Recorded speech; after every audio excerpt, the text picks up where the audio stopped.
నేను విజన్ చెప్పినా, అభివృద్ధి చేస్తానని చెప్పినా అదేదో కొంతమందికి చేసేది కాదు. సమాజ హితం కోసం చేస్తున్నా, పేదరిక నిర్మూలన కోసం చేస్తున్నా, మన బిడ్డల భవిష్యత్తు కోసం చేస్తున్నా. ఈరోజు మన పిల్లల్ని బాగా చదివిస్తే ప్రపంచాన్ని శాసించే శక్తి, తెలివితేటలు మన పిల్లలకు ఉన్నాయి. ఇటీవల కాలంలో ఆ విషయం కూడా మాట్లాడుతున్నా. జనాభా తగ్గిపోతా ఉంది. ఒకప్పుడు ఒక ఇంట్లో ఎక్కువ మంది పిల్లలు ఉండేవాళ్ళు. ఇప్పుడు పిల్లల సంఖ్య కూడా తగ్గిపోయింది. ముసలి వాళ్ళ సంఖ్య పెరుగుతూ ఉంది, పిల్లల సంఖ్య తగ్గుతూ ఉంది. దానివల్ల రాబోయే రోజుల్లో పని చేసే వాళ్ళు లేకుండా పోయే పరిస్థితి వస్తుంది. కాబట్టి ప్రతి ఒక్కరిని కనీసం 2 పిల్లల్ని కనే బాధ్యత వాళ్ళు తీసుకోవాలని కూడా అందరినీ కోరుతున్నా.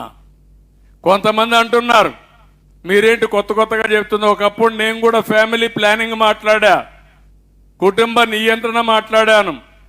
ఆ రోజు నేను మాట్లాడమే కాదు, చట్టం కూడా తీసుకొచ్చాను.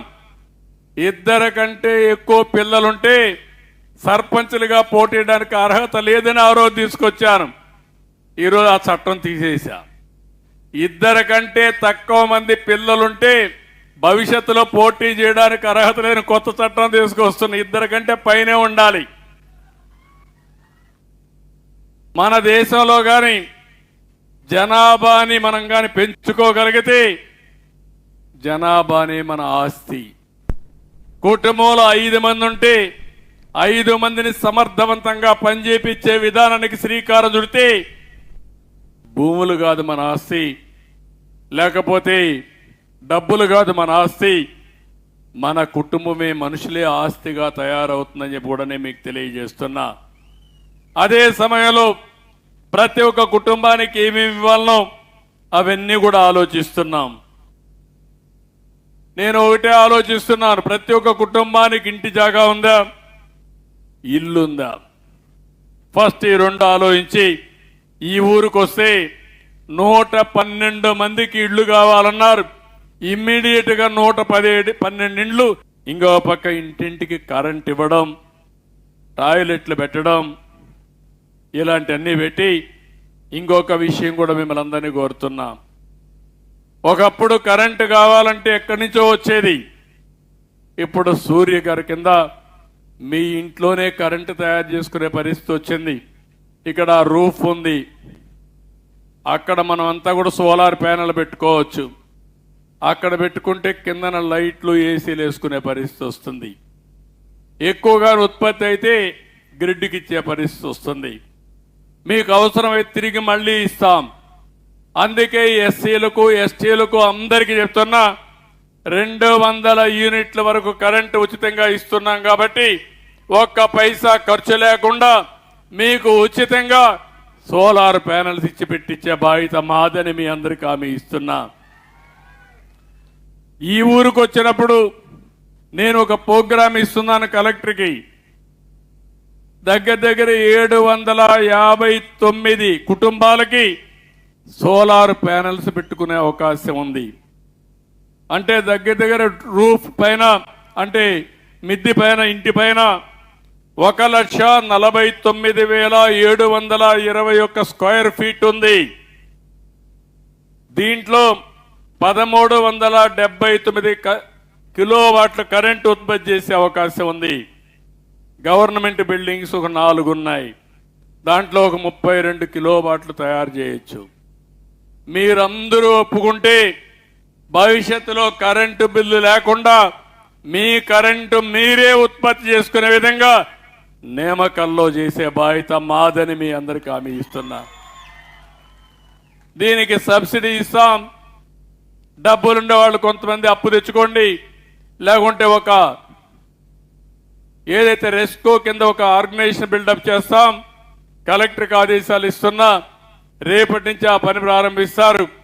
ఇంటింటికి మీరు ఎవరైతే ఇంట్రెస్ట్ ఉంటుందో వాళ్ళందరూ ముందుకు రండి.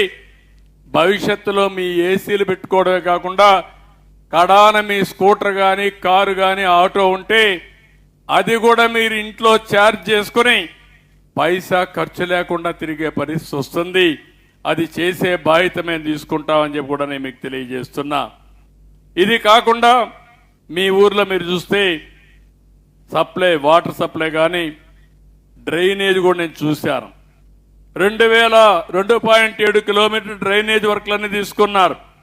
దీనికి 1 కోటి రూపాయలు అవుతుందని చెప్పి అన్నారు. అది కూడా శాంక్షన్ చేస్తాం. ఇక్కడ నేను వచ్చిన దానికి గుర్తుండాలి, ఊరంతా సిమెంట్ రోడ్లు ఉండాలి, ఊరంతా మురికి కాలువలు ఉండాలి, ఎక్కడ కూడా అపరిశుభ్రమైన పరిస్థితి లేకుండా ఇక్కడ కలెక్ట్ చేసిన చెత్త కాంపోస్ట్గా తయారు చేయాలి. నేను మళ్ళా సూపర్వైజింగ్ వస్తా, సర్ప్రైజ్ ఇన్స్పెక్షన్కి వస్తా, ఆకస్మిక తనిఖీకి వస్తా. కలెక్టర్కి చెప్తున్నా, మీ సచివాలయాన్ని యాక్టివేట్ చేసి ఈ గ్రామాన్ని ఒక పరిశుభ్రమైన గ్రామంగా, క్లీన్ విలేజ్ గా తయారు చేసే బాధ్యత కలెక్టర్కి అప్పచెప్తున్నా. అదే మరి స్కూల్స్ అన్ని చూశాను, దానికి కూడా కావాల్సినవి ఏమన్నా ఉంటే అవన్నీ ఇప్పిస్తాం.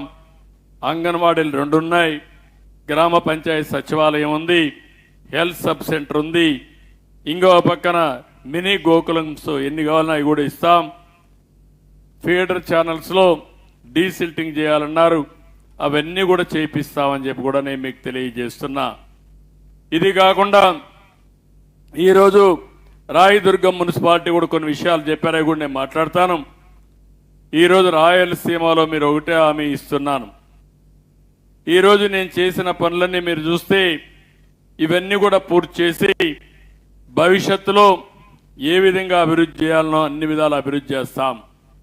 ఇక్కడికి వచ్చినప్పుడు ఇప్పుడే కాలువ శ్రీనివాసులు గారు చెప్పారు, అర్ధాంతంగా ఆగిపోయింది జీడిపల్లి భైరవాని తెప్ప ప్రాజెక్టు. ఆ ప్రాజెక్టు వస్తే ఈ ప్రాంతంలో చాలా వెసులుబాటు వస్తుంది.